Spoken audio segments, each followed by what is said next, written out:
L'OETH, donc l'obligation d'emploi des travailleurs handicapés, une obligation qui date de 1987 et qui s'impose bien sûr à toutes les entreprises et administrations de 20 salariés et plus.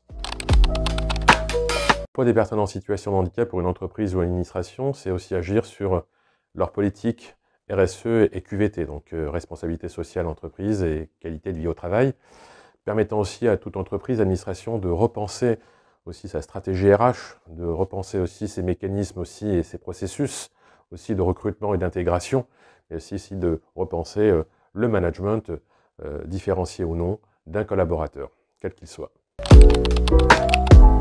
Il y a effectivement donc un enjeu financier pour les entreprises qui n'atteignent pas ces 6% minimum de collaborateurs en situation de handicap. Cet enjeu, bien sûr, c'est de contribuer, on va dire de payer une contribution donc à la GFIP, organisme collecteur de ces contributions des entreprises qui n'atteignent pas donc ces 6% minimum.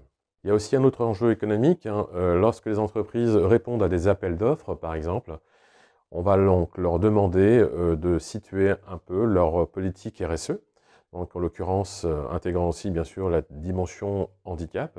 Et à partir de là, bien sûr, on recevra, on accueillera favorablement ou non leurs propositions.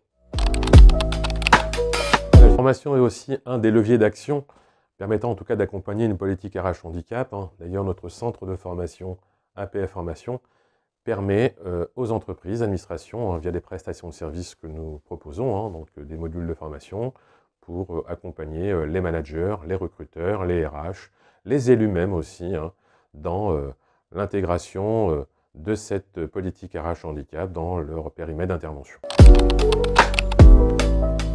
Quelques exemples d'actions de formation proposées par APF Formation.